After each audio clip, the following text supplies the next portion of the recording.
Okay, in this video we are going to go through page 138 in our binders.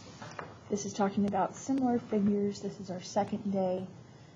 Specifically today, instead of finding the scale factor or determining if the figures are similar, we'll be given two similar figures and we will need to use a proportion to find the missing side length.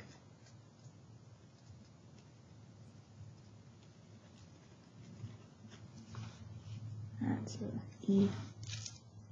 Okay, so we can use a proportion to find the missing side length because the sides in similar figures are proportional.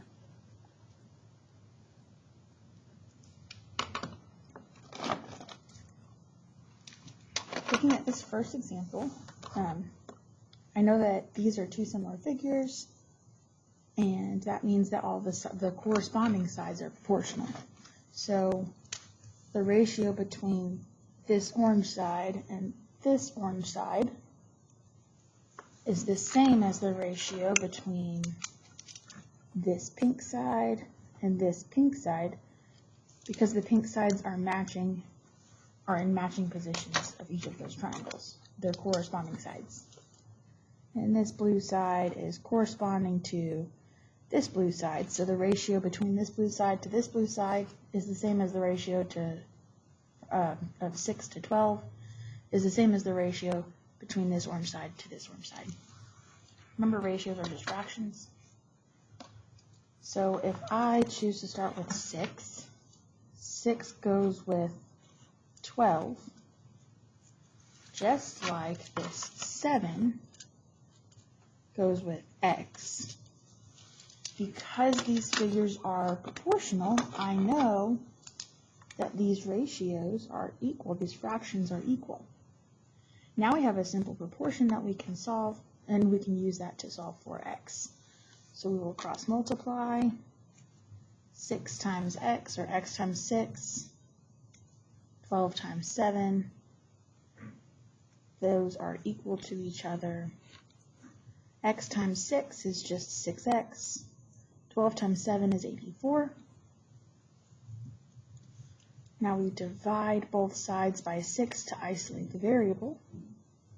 That's just fancy division there. 6 divided by 6 is 1, so 6x divided by 6 is 1x. And 84 divided by 6 is 14. So x is equal to 14, or that blue side length here is 14 units long.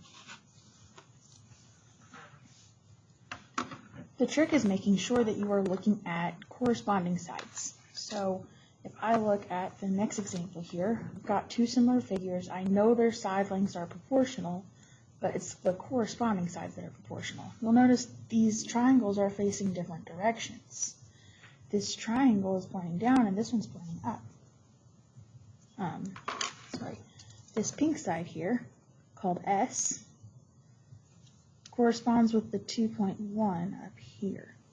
The triangle is just reflected, flipped, to get to the bigger triangle.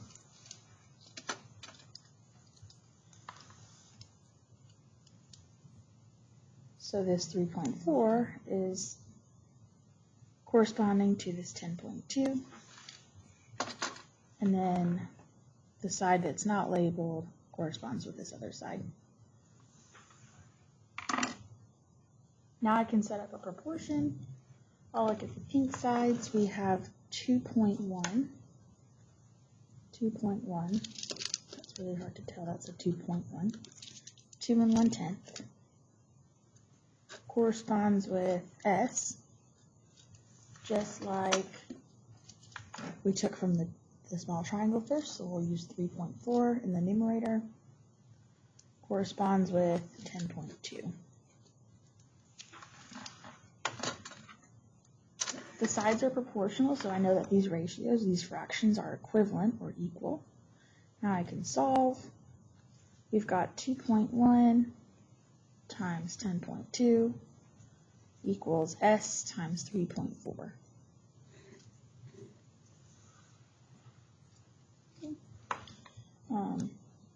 2 2.1 times 10.2 is 21.42. S times 3.4 is 3.4 S. Now to isolate S, we divide by 3.4. If I do that on the right side, I also have to do that on the left side. 21.42 divided by 3.4 is 6.3. 3.4S divided by 3.4 makes 1S. So I know that S is equal to 6.3.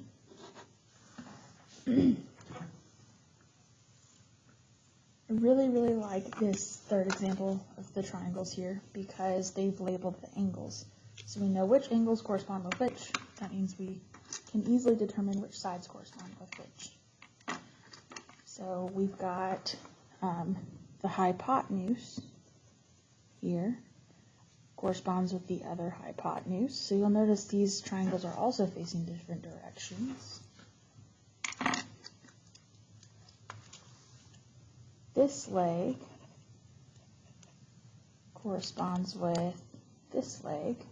It's the one that uses the right angle and the 2 angle marks. So that's corresponding here.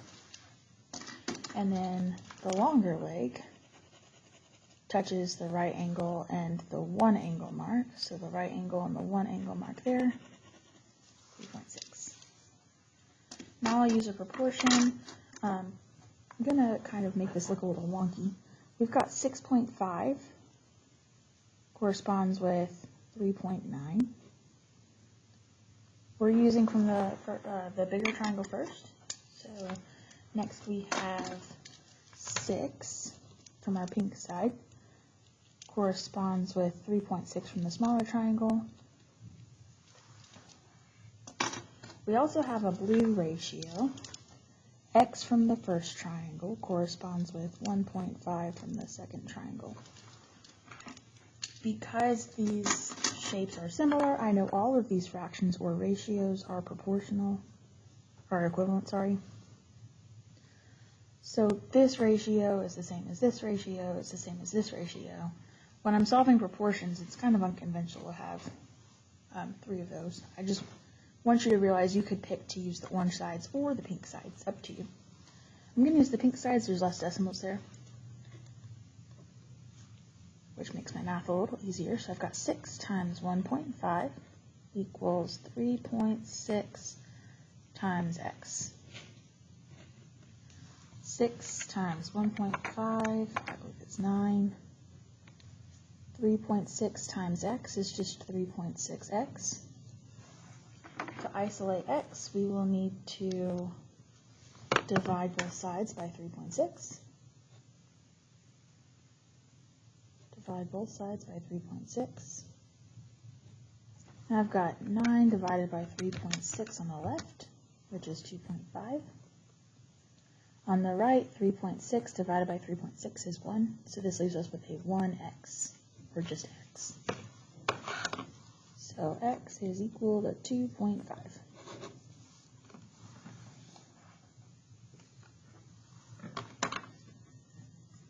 In the last example, or not the last example, the fourth example, I suppose, I see, let's talk about these little lines. This single line and this side length also has a single line. This just means that both of those sides are the same length, so 5 and 5. This has 2 lines, this has 2 lines, so that's 13, and this is also 13, which you guys know is true anyways. It's different though when I'm in my different triangle, so instead of 5 and 13, we're going to use the other side lengths. This is a question mark, so this would also be however long that question mark is. This has 2 lines, so this is also 78. I just want to point that out to you guys. That means that this 13 corresponds with this 78. This 13 corresponds with this 78. I'm using the same color because it's the same exact proportion, or same ratio there. This 5 corresponds with this question mark. 5 corresponds with a question mark. When I set up my ratio, we've got 5 from the figure on the left corresponds with a question mark from the figure on the right. So 5 over a question mark, I'm going to say that that question mark is x. Just a variable there instead of a question mark. Then we started with the parallelogram on the right. We've got 13 corresponds with 78. We know that these are equal ratios, equal fractions, because the figures are proportional. 78 times 5 equals x times 13. 78 times 5, larger, 390. X times 13 is just 13x. Now we want to isolate x, so we'll divide by the coefficient, 13. 390 divided by 13, this makes 330. 13x divided by 13, the 13s make 1, so we are left with 1x. So x is 30. More specifically, that question mark was 30. This should seem really familiar. This is something that you guys learned to do in 7th grade. We're going to now put the word scale factor to this, which I think you might have done some practice like this in 7th grade as well. We're just going to practice it more. So this says that the scale factor of left to right is 3 to 7. This says on the left we have 3, and on the right we have 7. So left to right is 3 to 7. 3 to 7 is just another way I can write 3/7. So the shape on the left is labeled with 15, and the shape on the right is labeled with x. So left to right with the figures would say 15 to x, or 15 over x. I'm using this scale factor in this shape, so I know that those ratios are the same. X goes to x times 3 equals 7 times 15. That's 70 and 35. X times 3 is 3x. 7 times 15 is 105. To isolate x, we need to divide by its coefficient 3. 3x over 3 makes 1x. 105 divided by 3, that's 35. So x is 35.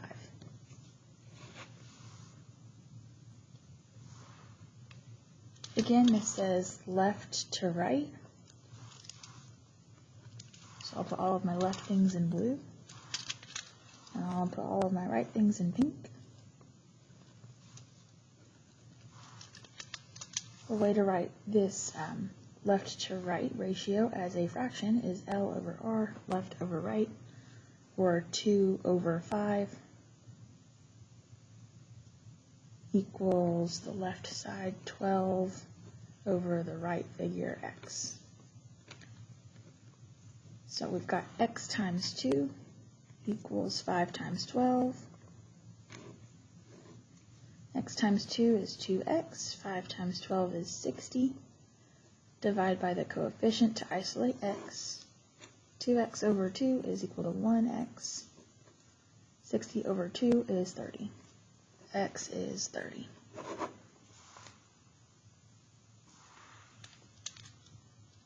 Next, again, we have the scale factor from left to right is 3 to 5, or 45 to question mark.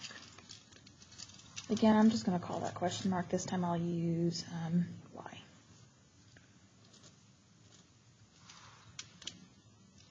Going left to right,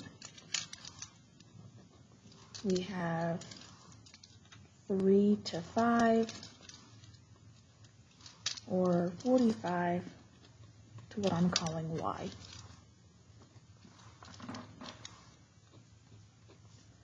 Those ratios are equivalent. So we've got y times 3 equals 5 times 45. Y times 3 is 3y. 5 times 40 is 200. 5 times 5 is 25. 225 makes 225. 3y equals 225 then. To isolate y, we'll divide by its coefficient 3 on both sides. 3y divided by 3 makes 1y.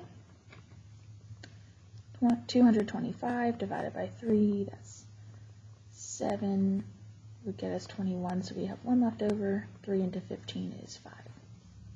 So y is equal to 75.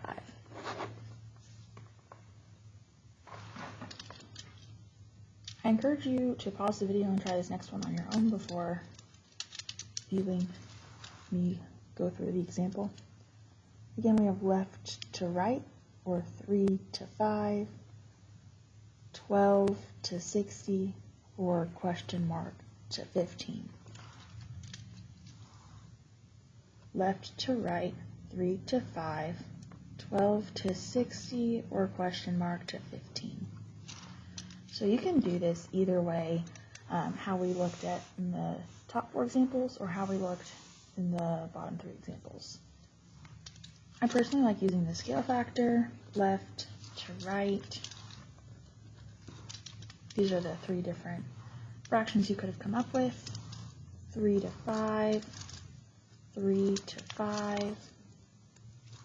You could have used 12 to 60.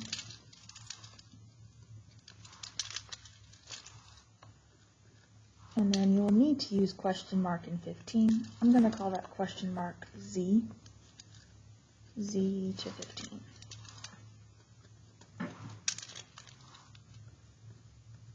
These are the 3 fractions that you can come up with.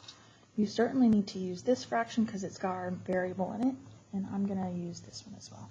So I'm just going to rewrite that. 3 to 5 equals z to 15. So 3 times 15 and 5 times z. 15 times 3, 5 times z. 15 times 3 is 45. 5 times z is 5z. Isolate both sides by, or isolate the z by dividing by its coefficient, 5 on both sides. 45 divided by 5 is 9. 5z divided by 5 is 1z.